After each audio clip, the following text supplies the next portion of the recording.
Fim de clássico no Rio de Janeiro, Flamengo 2, Vasco 0, e esse foi um clássico muito interessante. Nesse vídeo a gente vai falar de tudo que aconteceu nesse jogo. E vamos começar falando que o Vasco não conseguiu jogar no primeiro tempo. E o Vasco não conseguiu jogar porque o Flamengo fez uma pressão muito forte. O time do Flamengo estava o tempo inteiro em cima, pressionando para recuperar a bola e não deixou os jogadores do Vasco nem respirarem, entendeu? O Vasco encontrou muitas dificuldades para trocar passes, até para passar do meio de campo e, cara, sem brincadeira, o Vasco não chutou uma bola no primeiro tempo inteiro. Não chutou nenhuma bola nem no gol e nem para fora. O Vasco simplesmente ficou encurralado na pressão do Flamengo. O natural do time do Flamengo quando perdia a bola era pressionar, subir a marcação para recuperar a posse de bola o mais rápido possível. E o natural do time do Vasco era o contrário disso. Quando o Vasco perdia a bola, ao invés dos jogadores pressionarem para recuperar ela, não, eles voltavam para recompor e se defender. Então, o Flamengo pressionou muito e um erro grave, na verdade um erro fatal que o Vasco cometeu foi dar liberdade para o Arrascaeta. O Vasco deixou o Arrasca muito solto nesse primeiro tempo e, cara, o Vasco foi castigado por isso. Quando você enfrenta o Arrascaeta, você tem que tratar ele de maneira diferente. Você não pode encarar ele como apenas mais um jogador, porque ele não é. Ele é um gênio, ele é um jogador diferente. E se você der espaço para ele jogar, ele vai castigar o seu time. E foi isso que aconteceu.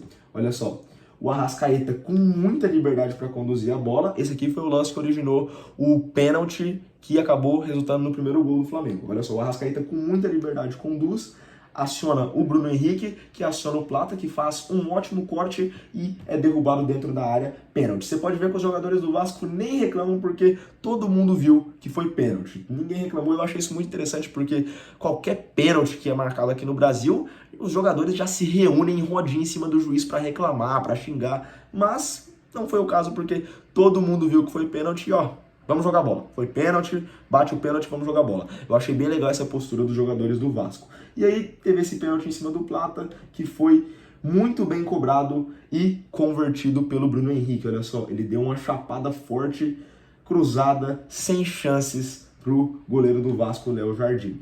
E o Flamengo até chegou ao segundo gol no primeiro tempo, o gol marcado pelo Plata de cabeça que foi anulado, mas eu quero falar desse gol porque ele também começou nos pés do Arrascaeta. Novamente, ele com liberdade para conduzir, acionou, eu acho que era o Michael, não lembro se era o Michael, mas ele cruzou para a área e o Plata fez o gol de cabeça. O gol foi anulado, mas, novamente, o Vasco dando liberdade para o Arrascaeta jogar a bola. E aí, beleza, acabou o primeiro tempo e a impressão que dava era de que não ia dar pro Vasco, porque o Vasco não tinha jogado, mal tinha passado do meio de campo, não tinha chutado uma bola.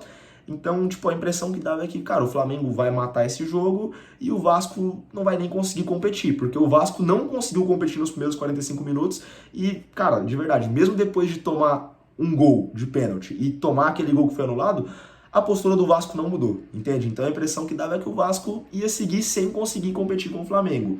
Mas essa é a magia de um clássico, né? Acontecem coisas inesperadas. E o que aconteceu foi que o Vasco voltou muito bem no intervalo. O Vasco começou com a posse de bola e tentando fazer o seu gol de empate, principalmente com chutes de fora da área e cruzamentos. O Vasco teve 2 bons chutes de fora da área no começo do segundo tempo e o Verratti ainda cabeceou uma bola na trave. Então assim, o Vasco estava tentando, mudou a postura, mas o time do Vasco cansou muito. Você podia ver que, cara, ali nos 20, 25 minutos de jogo, o time do Vasco já estava morto, não conseguiu manter a pegada de manter a posse de bola e tentar ali pressionar um pouco o Flamengo para fazer o gol de empate. Enquanto o Flamengo conseguiu oxigenar muito bem o seu time. O Felipe Luiz fez boas substituições para tirar quem estava cansado e colocar sangue novo para o time conseguir, né, competir ainda.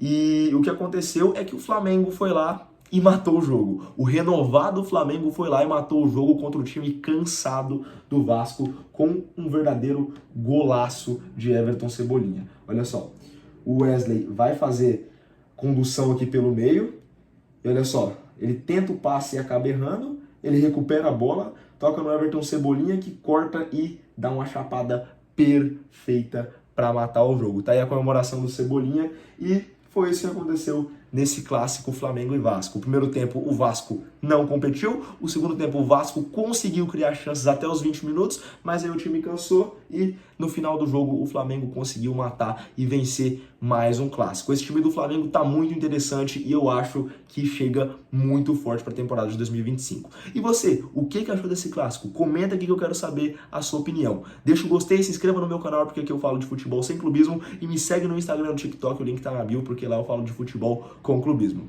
Um beijão e falou!